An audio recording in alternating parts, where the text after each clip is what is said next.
Hey guys, how's it going? And welcome back to another episode of Which Makes the Better Pet? Of course, by the title of this video, you probably already know today we are going to be comparing the Leopard Gecko to the Crested Gecko. Now, which one's going to win in this competition? Is it going to be the terrestrial arid species or the tropical arboreal one? Well, to find that out, we are going to be pitting them against the four big topics. Of course, that's going to be personality, cost of ownership, what was the other one?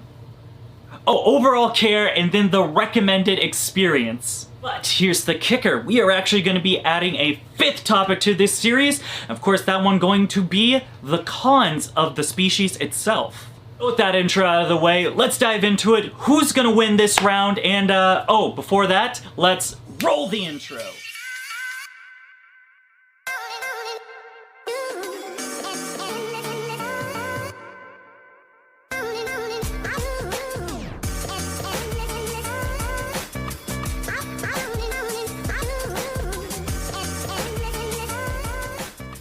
Then kicking out this video, let's get into it with round one, the personality of the animal. Starting with the personality of the animal, we're going to be taking a look at the Crested Gecko. Now, when it comes to the personality of the Crested Gecko, I think they make overall really great pets. Of course, Crested Geckos, for the most part, are super chill, they like to relax, and not too much of a mean demeanor. They really don't have a mean bone in their body.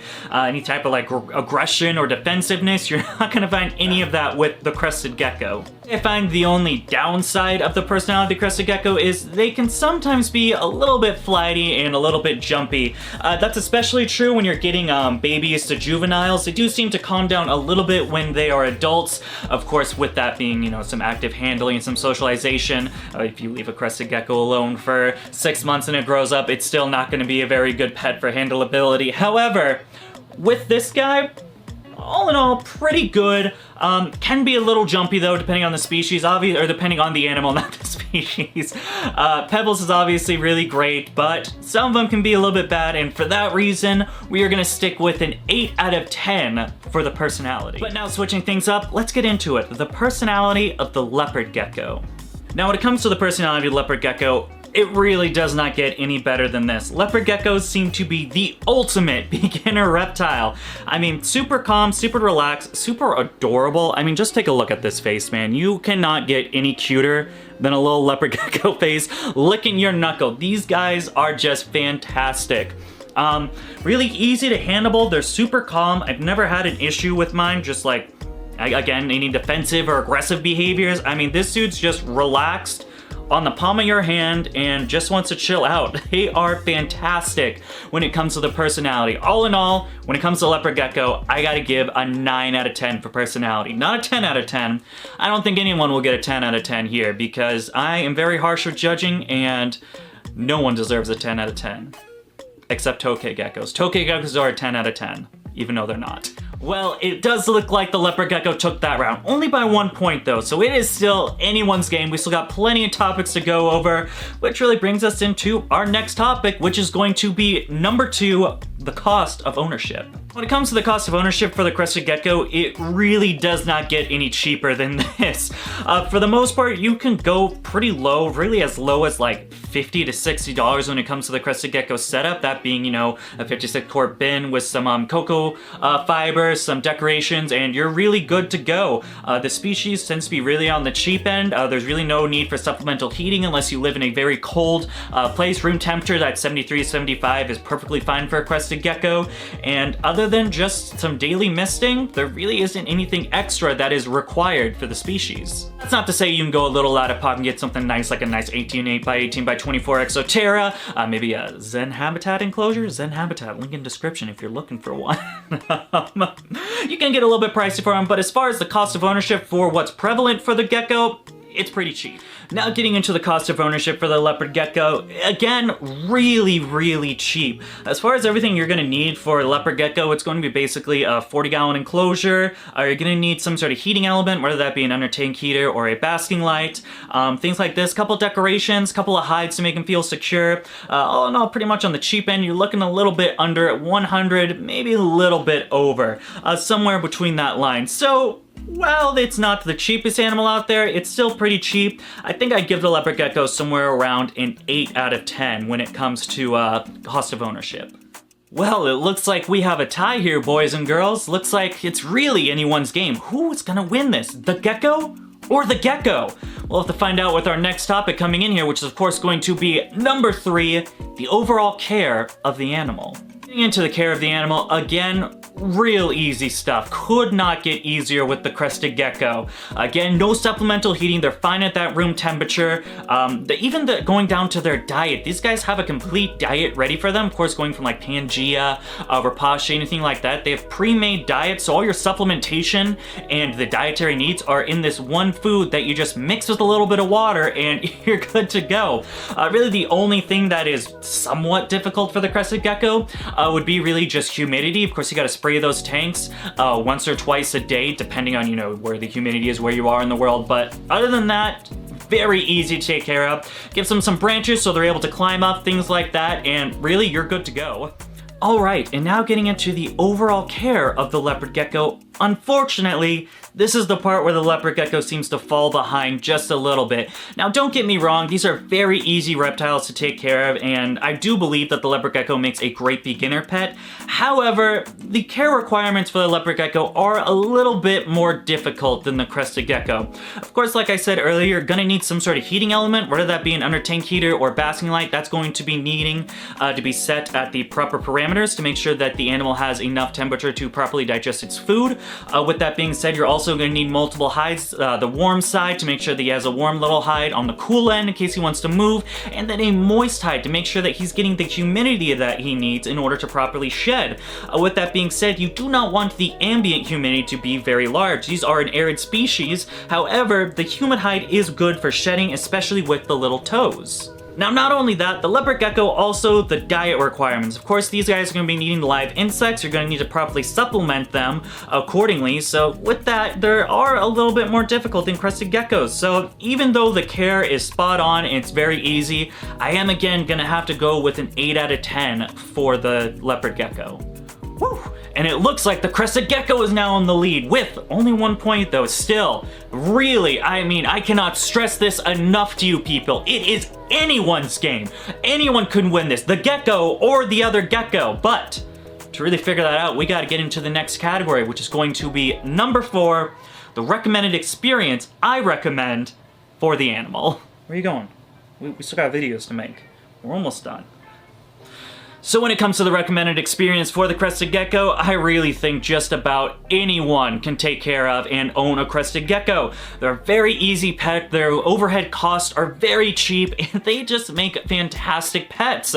Anything for the family, I really recommend them for even the younger guys, the youngins getting into the hobby. I think Crested Geckos can make a great addition, especially with not that care getting too difficult, and with their great handleability and personality, they just make a great fit. Really the only things you need to know is how to put water in a pre-made food and understanding what humidity is. After you get that, then you really know everything you need to know about Crested Geckos. Where are you going? Are you gonna jump? Don't jump. Don't poop. Don't do either of those. Okay, that's good, just sit there. Now it comes from the overall experience I recommend you have for the leopard gecko. It really, again, I think they just make fantastic pets. Easy to care for, low overhead cost, and such a great personality. These guys just make fantastic pets for anyone. Again, especially that younger generation or anyone looking to add a family pet, leopard geckos can make a great addition for that. Cute as a button, easy to take care of, good personality. He's like, enough with the skin, enough with the chin scratches. Really, these just make fantastic animals. Well, it still looks like the Crested Gecko is in the lead with 1 point. However, we still got one more category to go, folks, and maybe they can take it, or maybe the Crested Gecko is gonna win. To find that out, we'll have to talk about our last category, which is number 5, the cons of the species. Now, when it comes to the con of the Crested Gecko, there are very few that I can think of. I think the most prevalent one is going to be the tail. Now, with Crested Geckos, they seem to drop their tail fairly easily. Anything about being spooked by anything, I've had geckos come right out of the egg and drop their tail while I'm trying to get them into the box. They can be a little bit skittish, and of course, having that defense mechanism of dropping their tail, they utilize it quite easily. With that being said, Crested Geckos unfortunately don't grow their tail back, so you end up with something called the frog butt, or the froggy butt, whatever people like to call it. So if they drop their tail, it's really a one shot, and you kind of just have to take care of a Crested Gecko then that doesn't have one. Really, other than them just being a little flighty and jumpy, they can be a little rambunctious as babies, and getting to handle them can prevent a little bit of a challenge when you're talking about the younger geckos. Other than that, floppy tail syndrome seems to be a really big thing. You can see Pebbles has floppy tail syndrome. She got that when I got her back from breeding loan. Basically what floppy tail syndrome is when you don't provide enough or horizontal perches, the gecko will just stay flat like this, and overall that muscle mass will begin to decrease, and the tail will eventually flop over, hence floppy tail syndrome. There really is no cure for it. Really the only thing that's bad about it is if you're breeding the gecko, you definitely don't want to breed a gecko with floppy tail syndrome just because of the fact that it does inhibit their hips some point, so that does increase the risk of becoming egg bound due to the fact that this area where the eggs come is a little bit messed up. But of course, getting into the last category of the leopard gecko, and that's going to be the cons. Now, the biggest cons I see with the leopard gecko, and really don't get me wrong, there are very few cons I find with this species. Again, it's going to be the live feeders and the supplementation you're going to need for a lot of new keepers or first-time keepers. Supplementation and understanding that you do have to feed live bugs. I understand not enough people, or not a lot of people, enjoy feeding live insects. It's kind of something everyone in the reptile hobby gets over. It's something you got to do. You have to understand the proper supplementation in order to take care of the species properly and understand the longevity and having it live to its full extension of life. It's a little bit tricky to comprehend, again, for someone that is a little bit more on the unexperienced side. I think that really is just the only con I have with the leopard gecko. I mean, I think they're fantastic and they're awesome little dudes. Really, humid hide, making sure they're getting enough calcium are going to be the two biggest things, but really, that's about it when it comes from cons for the leopard gecko. Alright folks, now's the time. We tallied up the votes, we went through 5 rounds. Who is going to be the winner of this competition? Is it the potato that likes to flop around and fling itself 6 feet into the air and then just crash to the ground? Or is it the big butt gecko, the thing that likes to stay on the ground? It has a very fat tail. Well, we're about to find out right now as soon as I lift the animal up onto the screen, when it's not on yet, but oh my god, it's the Crested Gecko. Yes, it looks like the Crested Gecko is the winner for today by only 1 point though. It was a real tough competition. Really, we talked to the other judges. I wanted to do a tie, but I talked to Dakota, and Dakota was like, nah man, we're going to have the Crested Gecko win. And I said, well, that's what you want, Dakota, and so that's really what happened here today. And as always, huge shout out to Zen Habitats. If you're unfamiliar with Zen Habitats, they are an aftermarket enclosure maker for reptiles. They make some fantastic designs like this one right here. Whoa, that came out of nowhere, but it looks pretty rad. If you want to learn some new information or about these Zen Habitat enclosures, or potentially get one, you can find yours right down there in the description. Other than that, let's get into the other stuff. And then if you like the video, please feel free to give us a thumbs up. If you want to see some more of my animals or my breeding products, you can follow me on Facebook, Instagram, DBCB Exotics.